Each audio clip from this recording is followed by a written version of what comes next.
Hello, everybody. Greetings to all. Welcome to the Snooker Hall Podcast. I'm Dan Murren. The snooker season is approaching its final stages. Tournaments are coming upon us rapidly, and there is action wherever you look. Narratives galore, jeopardy, the battle to survive on the tour.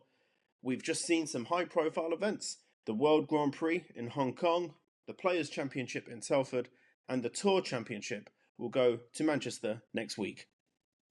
In the midst of these events, though, a few very important tournaments took place in Antalya, Turkey. The Q Tour Global Playoffs.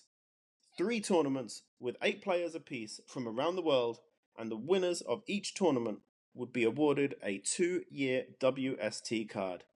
Those finals were won by returning professionals Stephen Hallworth, Liam Highfield, and the third was won by today's guest on the Snooker Hall Podcast. When the 25-26 season kicks off, this player will represent Austria as that nation's first ever snooker pro. It is an honor for me to welcome Florian Nuessle to the Snooker Hall Podcast. Thank you, Dan. Welcome to everyone, and thanks for having me. A pleasure. So, as I said, you've just won the Q Tour playoffs and you've earned a 2-year tour card. This will make you Austria's first pro snooker player. What can you tell us about the pride and the honor of this achievement? Yeah, it's absolutely amazing, not only for me, but for Austria and potentially for also a bit of mainland Europe, which is great news, obviously, for everyone involved, but especially, of course, on my personal part. This been has a dream of mine for a long time, and to fulfill this not only for myself, but to be the first one in doing so from Austria is very special. You mentioned mainland Europe there. There has been a rise in players from mainland Europe. Do you think there's one big reason behind this, or is it just that the sport is more global now? I'm not entirely sure about that. Maybe it gets more global, obviously. Maybe in Belgium's Luca Purcell winning the Worlds 2 years ago, maybe that had a bit of an influence. It not only getting more popular, but maybe a few more players getting on, a few young ones as well. But yeah, I just feel like the game is getting more and more popular in mainland Europe. And you are from Graz in Austria. Is there a big snooker scene well, Graz is a pretty big city. Is there a big snooker scene in the major Austrian cities? Speaking from Graz, it especially there, I know has evolved a lot over the years. I started out, what now, 17, 18 years ago when I first picked up my cue there, and obviously stayed in touch with the sort of snooker community there. It has grown, it has evolved. I'm not sure, but I guess so. I have had an influence on that myself there, but there are a few young players coming on there as well.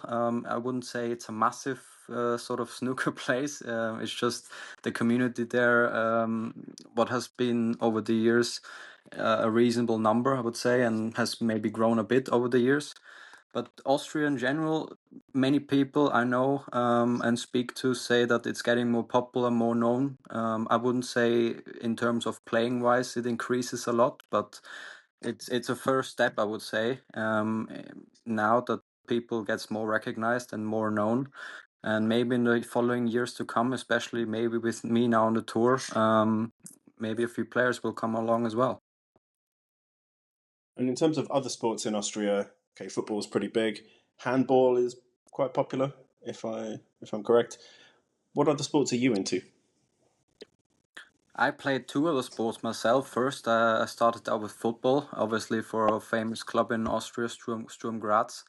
That was my first ambition, but due to illness at a very young age, that stopped really. And then I also picked up golf, which has stayed with me until now. Obviously, there's a limited time I can spend on that, but one other sport I would choose to play apart from snooker right now is golf. Yeah, Are you good at golf? I'm quite decent at golf. Not sort of any amateur professional level speaking, but my official handicap is 15, which is decent, I would say. Not great, but okay.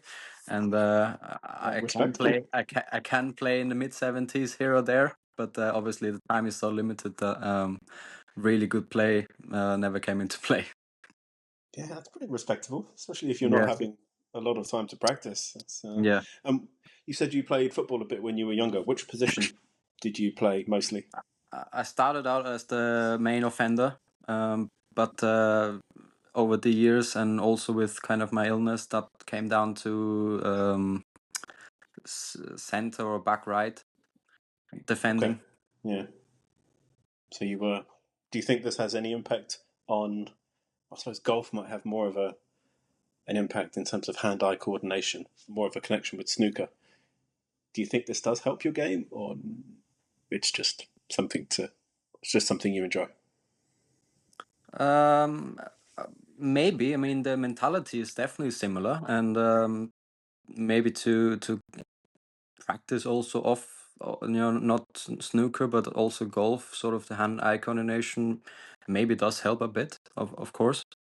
When did you first? You said you were quite young when you first started. When you first started picking up a cue, how old were you? I was 5 years old when I first picked up my snooker cue. I had Okay. 1 or 2 tries on the pool table when I was 3, I would say, but yeah, that always for many years at a young age stayed as more as a hobby, next to school and obviously football. It only became more and more serious when I was the age of sort of 12, 13, and not only football broke away, but also I had to choose sort of one side, either golf or snooker, which I practiced more intensely and focused my career on, and I picked snooker. And yeah, only then when I was sort of 12, 13, and that decision was made, it became more of a, not, I wouldn't say hobby, because I focused on more of a professional side then already, but definitely practiced more. And who were your inspirations when you were watching snooker? When you were a youngster? Well, you're still a I have youngster, really. I have to say, because of my age and my generation, when I grew up intensely watching Ronnie O'Sullivan, and it was quite obvious that that also became my idol, especially in my teenager years. Um, Stephen Hendry and Steve Davis obviously were before my time, so yeah, it always has been one really, and that's Ronnie O'Sullivan. And when you were coming through the junior game, who supported you? Who were your rocks in your life and helped you get to where you are now? There were always sort of three big influences and supporters, especially in my young junior career, really up until now. Um, that was obviously the main one, my family, who made this even possible. That's the number one thing. But also the Austrian Snooker National Federation played a big part in it up until now as well, because they got me on these national camps that are still happening and were happening back then, which happened with PG Nolan. And if it maybe wasn't up to them calling my parents saying, okay, maybe come to the camp and have a go and let's see what happens. Maybe I had chose something different, or maybe that path never happened for me. So yeah, the federation also supported me, not only from back then but also up until this point. So that's sort of the second big stamp in that supporting group, and the third one was, as I already mentioned, PJ Nolan, who was at that camp, because he showed me things and supported me sort of on the table side.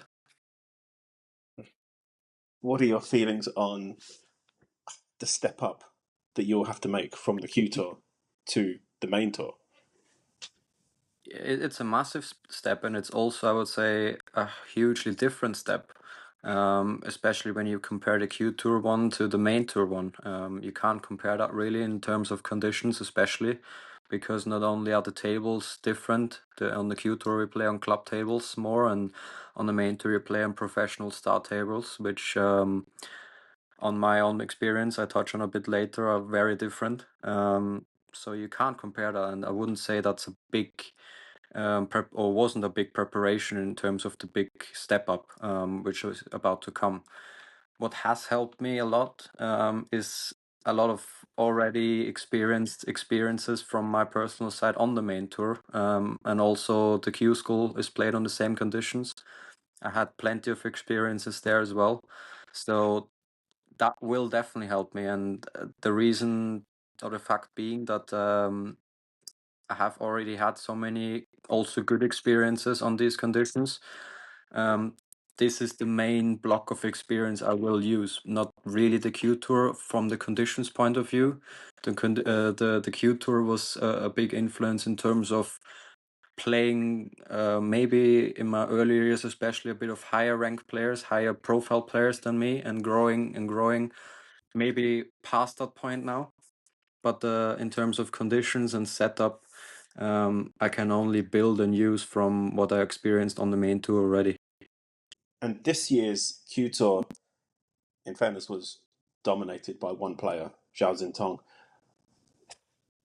The reaction amongst fans has been mixed with him being allowed to play on tour after his ban. What is the feeling amongst the players? Because he won 4 events out of 7. That's pretty good. What is there? I know some players have been quite vocal that he's, I don't want to say the word too good, but what is the general feeling amongst the players that you've spoken to about this?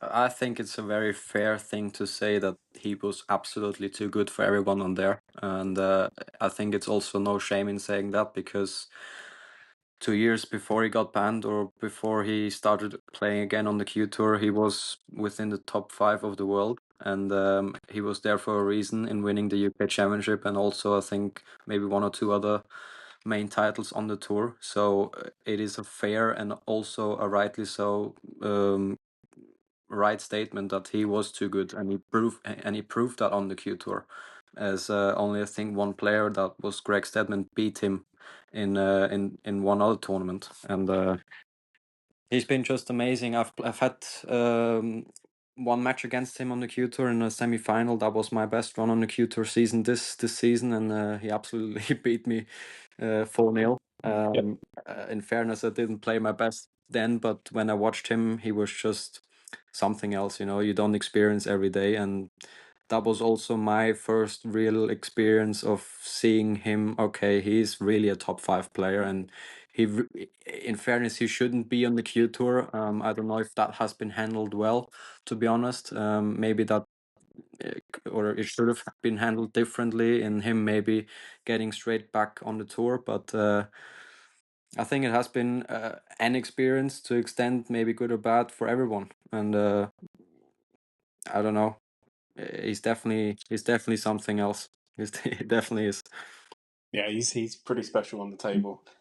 And I say he won 4 events. You mentioned there that you made the semi-final at one of the events, but apart from that, there were no quarterfinal appearances for you. So although there was consistency, you didn't actually have any deep runs in any of the events, but yet you still managed to qualify. I suppose the important thing is that you play well at the right time. You finished 11th on the Q Tour Order of Merit. The player who finished second has not qualified. I don't see a problem with that personally. It happens in all sports. What would you say to people who are critical of that? Well, first and foremost, Dan, really do hate to correct you, but I actually made one other quarterfinal, which was the last event. Oh but no! I'm that's all. sorry. That's all good. No, that's all good. So I made one semi and one quarter, but you're actually right. In all the other 5, I didn't really have a deep run. I either lost in the first or second, in the second or third round. But that was the consistency which in the end got me into the playoff. Really, at the start of the season, that was my goal, to make the playoffs, because realistically, even with Sing Tong on, he was always a favorite to go on first of the rankings and gain his main 2 card directly. So yeah, that was my goal. And in having those in the second last tournaments with the semis and quarters, having those good runs, that sealed the deal. But yeah, it was always sort of a bit of a plan to peak there at the playoffs when it really mattered and get my tour card. But I'm really sorry, I forgot what your actual question was in the beginning. Well, I thought my context was obviously a lot shorter. Is a tennis player peaking Yeah, at the right time in a set, but you've peaked at the right time in the season, and you've yeah, played well when you needed to play well, when the reward is highest, I would say. But although you finished, I think it was 11th, if I'm not mistaken, yeah, yeah, on the yeah, tour order of merit, the player who finished second has not qualified. yeah, As I said, it happens in all sports. In football, there yeah. is play. But what would you say to people who are critical of that and would say that maybe the player who finished second deserves it more than you? What would you say to that? I think it just shows how good the level of people who are not on the tour is, and especially to place two to even I would say 30 or 40 up now. They're all capable of the same things, and it just comes down to the performance on the day. And especially in snooker, I feel that amateur gap um, is even bigger than maybe in other sports, and it just shows how tough it is, and basically how how good the performance has to be to get on the tour. And as I said, the number 11 or even the number 27 is capable of doing the same things in general as number two. And I think that also, yeah, just shows that everyone who gets on the tour really deserves it and has a good potential chance to break through and become maybe potentially the next star. And speaking of playing well at the right moment, you won your final, you won your Q Tour playoff, and you faced Andres Petrov in the final. Andres has been on this podcast whenever I've had dealings with him. He's been really nice to me. He's a great bloke, in my opinion. When you were in the match, during the match, what were your feelings? Excitement or nerves or pressure, or what can you tell us about your mindset during the match? I think it was just I tried to stay in a positive bubble, mentally especially. Obviously, I knew from um, recent experiences in the last 2 years, in that moment, that it didn't go my way, and it was 3 times. So I try to deal with that, automatic thoughts and feelings coming in, and that was the way of saying to myself, stay positive, and that is sort of a new opportunity, and the previous three didn't really matter because they really don't, and I can only ever live in that current situation and moment. But obviously, there were feelings of obviously anxiety, nerves, and also pressure, because those situations and opportunities are, especially in a snooker player's amateur life, not a given and in any means a daily occurrence because they're so limited. So there was an absolutely massive urge to just do it now, and that obviously adds pressure. But I just dealt with it really, really well this time, and just staying positive and in my process. Because the match, it started fairly close. It was 2-2 at one point, I believe, but it ended up 10-3. So you clearly went on a good run and of a few frames in a row. When you were over the line, how did you feel? I just at one side it felt absolutely amazing, but on the other side weird, because I never experienced that, and it was the first time for me, and it was something I strive for many years, and to finally sort of achieve it, although it has been a process and coming, it's been still pretty strange. And I thought I would experience more sort of happiness and sort of good emotions and more emotions visibly, especially. But all I felt really was pure relief, mentally, physically, in terms of energy just leaving me. I felt pretty empty, especially when I had those couple of last pots, and I think 30 break or something towards the end, when I already knew I did it. So all I experienced was just my body, an outer bodily sort of experience, and just energy leaving, really. I thought, okay, it was a heavy defeat for Andres, but I thought the way he dealt with that was so gracious, so sportsmanlike, and I'm not surprised at all. I've always found him to be a really classy guy. What would you say to the listeners about your response to Andres's reaction? Yeah, in general, you just have to say it's just an absolutely amazing thing to do, really, because I don't think I would have got that experience or that reaction from different players or many other players. So for me personally, it also definitely made that moment for me more special, because if you just receive a handshake and sort of um, nothing else from an opponent in that moment, it's a different experience for sure.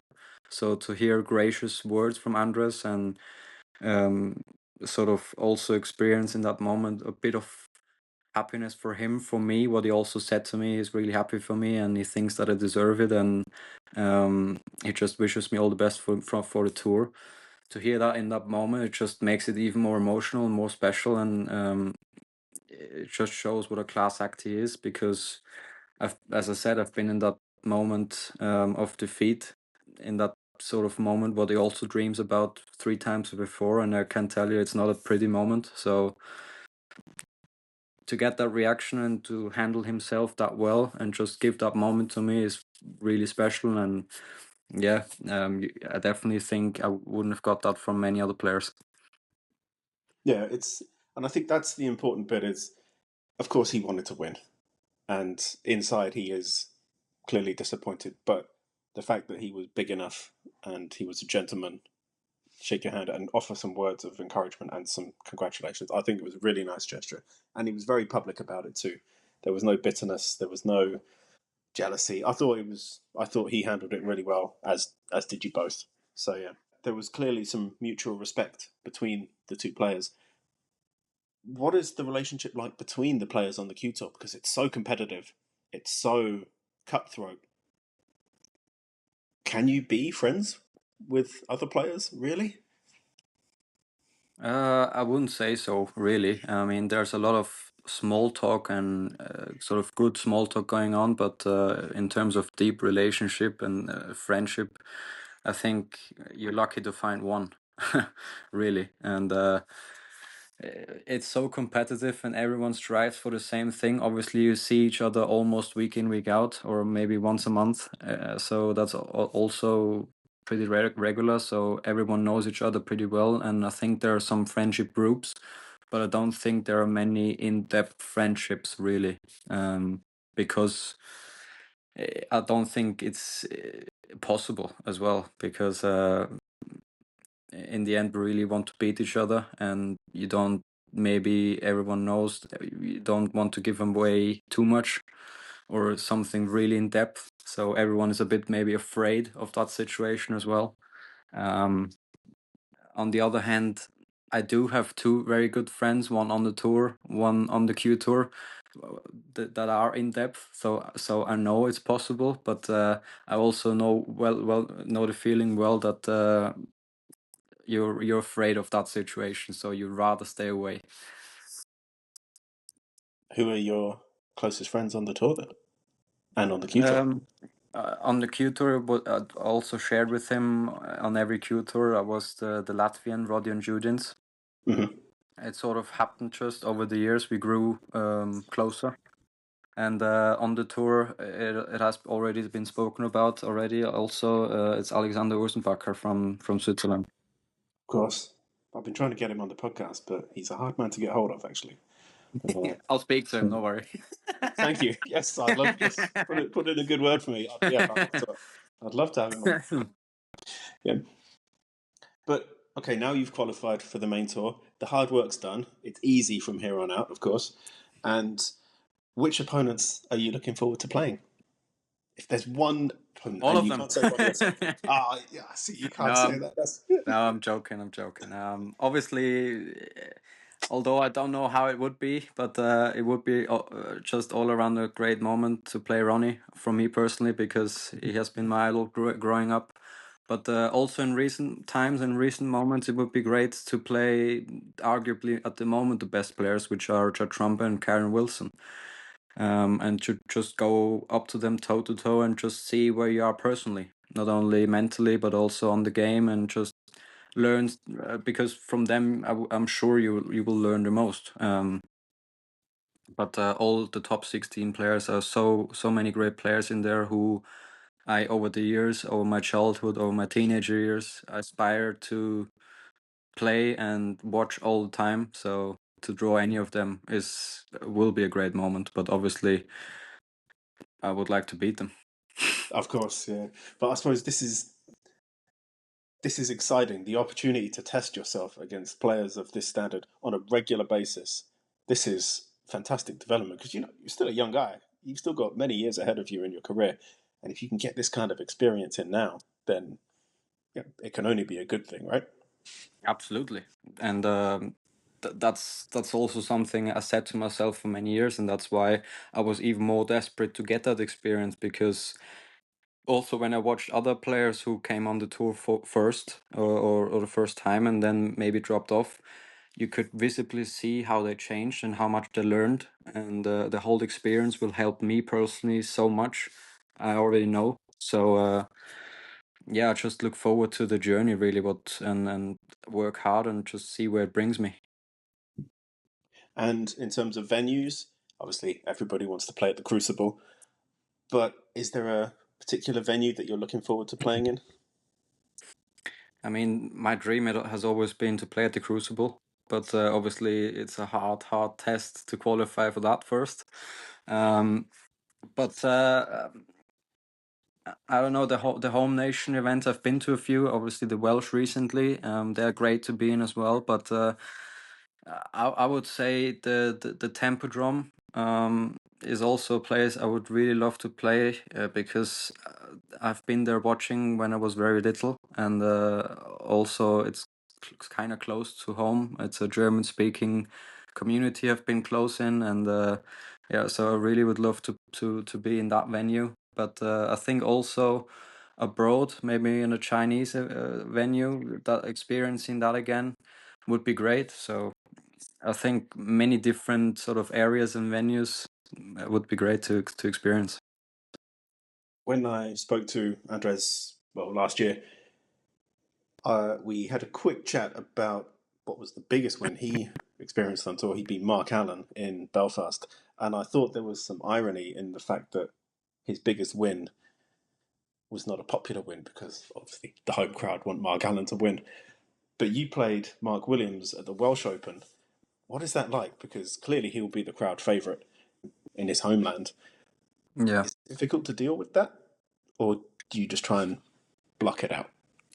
It wasn't really for me. Obviously, I experienced when I walked in with him that all the crowd were really looking forward to seeing him and cheering him on, but they weren't unfair in any bit in terms of my performance, or were too cheerful for him. So that didn't distract me or put me off in any way, and therefore wasn't also that difficult to handle for me.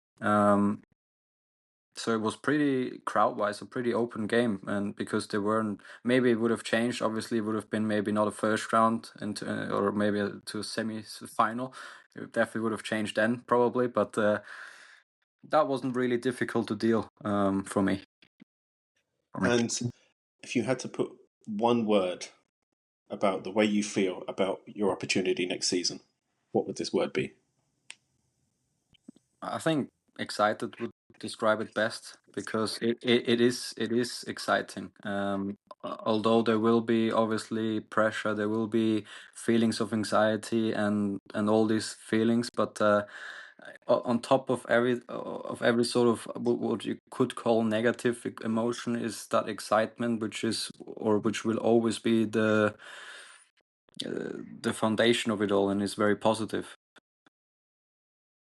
And usually, when I listen to snooker players speak about their career, maybe especially during their younger days or maybe difficult moments in their career, a lot of snooker players are very open about negative feelings they have. How do you cope with, for example, had you been 9-3 down in that Q Tour final. How do you deal with negative emotions in that moment? All you can do is prepare yourself before, in terms of getting a good foundation, not only in terms of what you do on the table process wise, and also mentally when you maybe experience that in the chair, staying true to your process and don't really focus on what's going on sort of in terms of score or what you can't control. So that is really the only thing that ever helped me, because staying true to your process and what you want to do to get that outcome, which you can't control anyway, is the best sort of medicine to control that anxiety and all those negative emotions. And your preparation for next season, do you take a bit of time off now and reset mentally, or is it just even more practice in preparation for the new season when it does kick off? I think for the new season, I will definitely, up until then, I think there's plenty of time left. So I will have a bit of a quiet down first, and then really work hard up until the beginning of the season, and obviously even harder what I've done up until this point, because it really is necessary to achieve what I want to achieve, and to go up against the best players in the world. You have to be well prepared, so you have to put in every ounce of effort you can to stay a chance or stay a test to achieve what I will set out to achieve for myself. Well, if you do take some time off, will it be a case of going on holiday, visiting a new part of the world, or will you spend it trying to improve your golf handicap? I think I will definitely have plenty of time at home. I don't think I will spend, or even if spend time abroad. And doing so, there will definitely be some improvement on golf course in the meantime. And actually, speaking of this opportunity to play on the main tour, recently, a few years ago, WST introduced a minimum, almost like a salary, almost. How helpful is that for players who are not based in the UK? Oh, it is massively helpful, because you have to travel from mainland Europe to every single tournament. Now that there are qualifying rounds, and when you qualify, you have to travel twice there and back for a tournament, and having a guaranteed something, a minimum, I would say, is very helpful, because it gives you a bit of security, and I would say a minimum less pressure financially to succeed.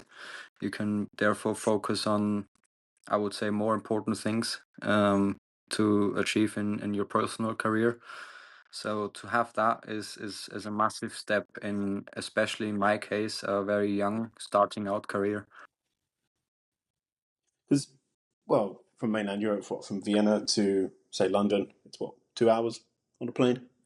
Yeah, around Not there. only the time, but the cost that adds up. If you're going there and back twice for every tournament, hopefully, then you can rack up a few dozen flights over a year. That's going to add up into the into the thousands. Clearly, that's that would take a lot of pressure off.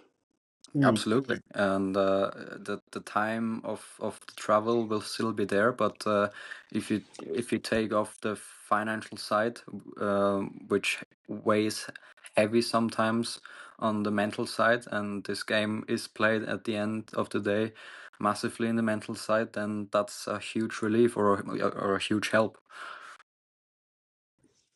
And just so we don't finish on a negative point,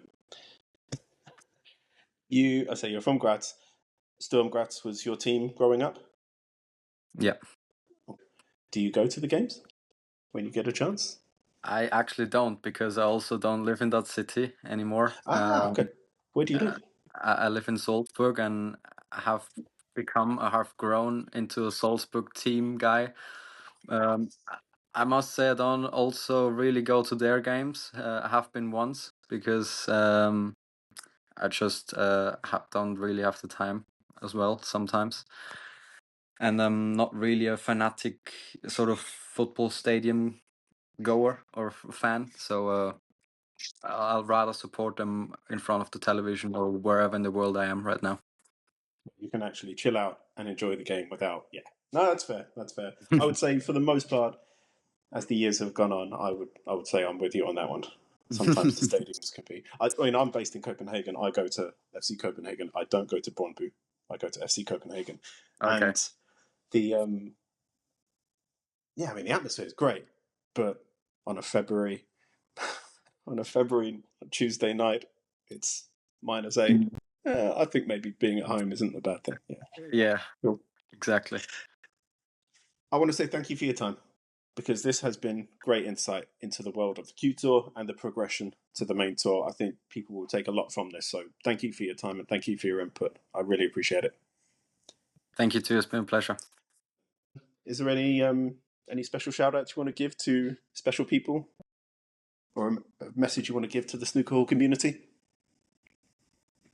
There's no real special mentions I want to give out, but I want to say that I am very thoughtful and have received a lot of support, especially from the community of mainland Europe, especially since I made that step on the tour, but also before, giving me support, especially over the last 2 years, which have been a very hard time for myself, and experiencing and getting all that support over messages and, well-being and mental health sort of supportive messages has been amazing. And I just want to say a massive thank you, not only to the person who messaged me, but also all of the fans out there who support the game of snooker and the game of mainland Europe, and also myself over the years. So thank you to them. Well said. Well said. And you're always welcome to join me again on the Snooker Hall podcast. It's been a pleasure. Thanks for your time. Thank you. It's been a pleasure.